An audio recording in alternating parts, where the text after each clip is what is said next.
Salam alaikum, bonjour à toutes et à tous, je me présente, je m'appelle Fatima Barboucha, je suis coach territorial et bien sûr comme on est en mode confinement, j'aimerais partager avec vous mon expérience sur le programme du coaching territorial. Bien sûr j'ai été certifiée par 3 organismes dans le conseil régional de l'Oriental, Cité et gouvernement uni d'Afrique, si je vais Afrique, et Éco-communication qui est une ONG belge. Dans ce premier cours, bien sûr, c'était une expérience très riche en rencontres, en événements, en ateliers, en formation surtout.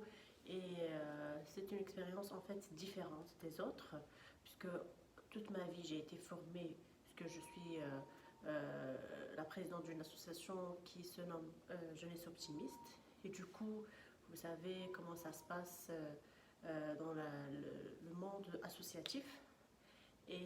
Mais pour cette formation, c'était vraiment quelque chose d'exceptionnel parce qu'il y avait beaucoup de rencontres humaines. D'accord.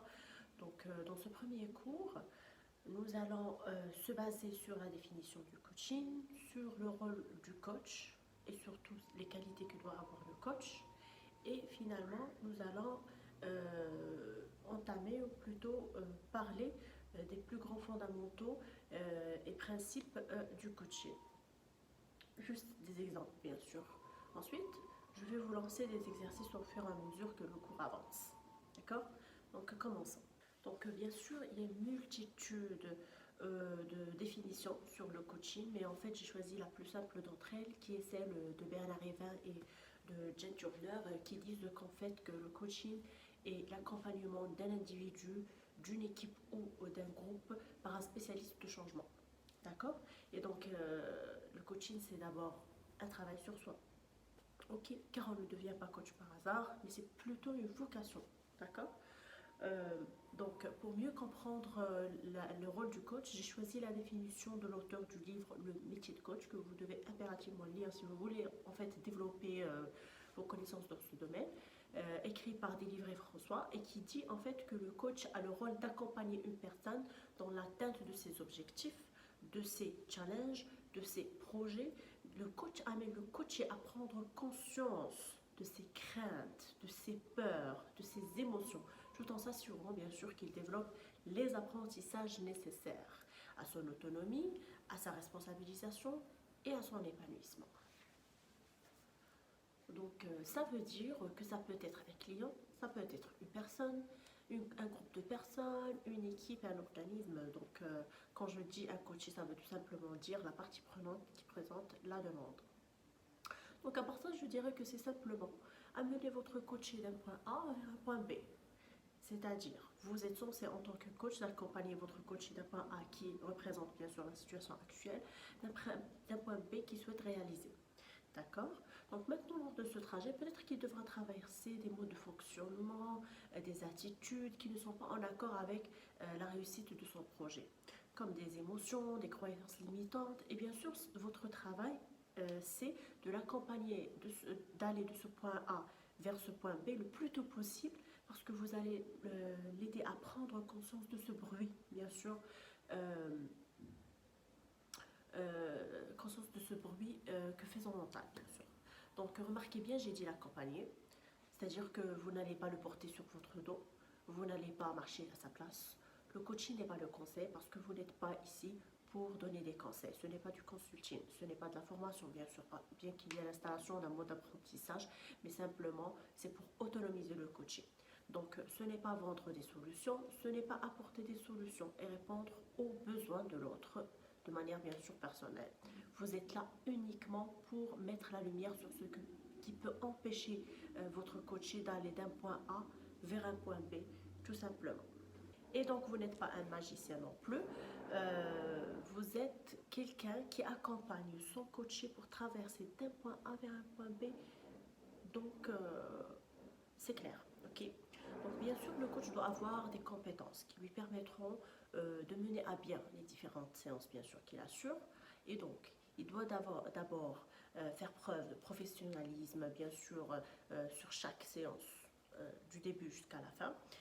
développer une écoute active, surtout avec son coaché. Il faut vraiment développer cette écoute active, savoir écouter, ok?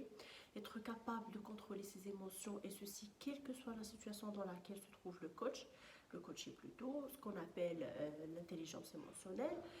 Maîtriser les outils pour réagir efficacement, parce que vraiment la maîtrise des outils compte, d'accord? Parce que parfois il faut vraiment utiliser des outils dans des situations et poser des questions dans des situations, et donc voilà. Ensuite, il faut accompagner le coaché pour trouver des solutions tout en respectant bien sûr les mœurs de territoire. Okay. Donc, pour que cela soit possible, il faudrait un travail sur soi, okay, qui se base généralement sur les 5 accords Toltec. Okay. Donc, 5 accords Toltec se résument comme suit. Donc, d'abord que votre parole soit impeccable. Deuxièmement, ne faites jamais une affaire personnelle. Troisièmement, ne faites aucune supposition. Okay. Ensuite, il faut vraiment faire de votre mieux, mais vraiment faire de votre mieux à chaque fois. Et surtout, soyez sceptique, mais apprenez à écouter. Donc, le premier accord, il concerne en fait la parole. Le deuxième, la représentation. Le troisième, la pensée. Et le quatrième, il porte sur l'action. Certainement, le cinquième, on perd le deuxième, qui pourrait en fait nous couper des... Maintenant, je vais vous apporter quelques principes et quelques grands fondamentaux en fait du coaching, et on va commencer par le principe des lettres. Ce principe des lettres en fait se base sur les 3 C. Les 3 C. Donc le premier c'est la conscience, le deuxième c'est le choix et le troisième c'est la confiance en soi. D'accord? Donc alors je répète, le principe des lettres est axé autour de 3 C, la conscience, le choix et la confiance en soi. Votre travail est d'amener le coaché à prendre conscience de qui il est. Ça peut vous paraître bête, bien sûr, mais une personne qui se connaît ses points forts, connaît ses points faibles, connaît sa stratégie de réussite, connaît aussi les attitudes qui l'amènent à réussir et celles qui l'empêchent de réussir. Donc d'un autre côté, nous changeons que ce dont on a conscience. C'est-à-dire, si je n'ai pas conscience du problème, je ne peux pas agir dessus. D'accord ? Donc, pour que je puisse agir sur un problème, à la base, il faut vraiment que je prenne conscience qu'il y a un problème, d'accord? Qu'il y a un frein, etc. Donc, c'est une prise de conscience qui est essentielle. Et c'est presque la moitié en fait du chemin qui est faite du moment où votre coach a pris conscience de la situation où il a des freins et où on va l'amener à bâtir ses propres choix. Et je dis bien bâtir ses propres choix. Okay. Donc on ne lui présente pas de solution bien sûr, on ne choisit pas à sa place comme je vous l'ai déjà dit, on ne choisit pas pour lui, on lui dit juste ce qu'il va faire et donc bâtir ses propres choix, et ça c'est important parce que quand on fait un choix personnel ou un engagement, on éprouve une responsabilité, on devient responsable en fait de ce choix. Voilà pourquoi c'est important de laisser le coaché faire des choix et bâtir en fait ses propres choix. Après la prise de conscience, vous allez établir avec votre coaché des options qui vont l'aider à résoudre en fait ses propres problèmes. C'est quand vous allez l'amener à vous proposer quelques options, quelques choix, quel que soit ce choix.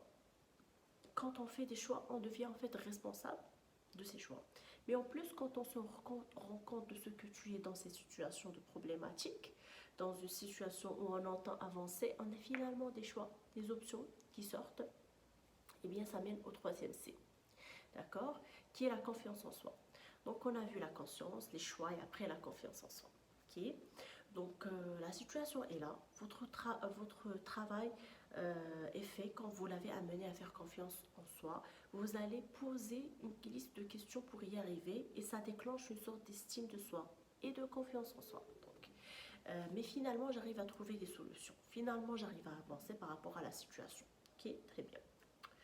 Donc voilà, c'est le principe des lettres. Bien sûr, bien après le principe de l'interaction qui est axé autour de soi, parce qu'en fait, l'être humain est finalement comme ça. Il y a le côté mental, le côté émotionnel, le côté physique, mais nous allons le voir en fait sur la prochaine vidéo. D'accord ? Donc merci, n'oubliez pas de liker, de partager, de poser vos questions, vos commentaires.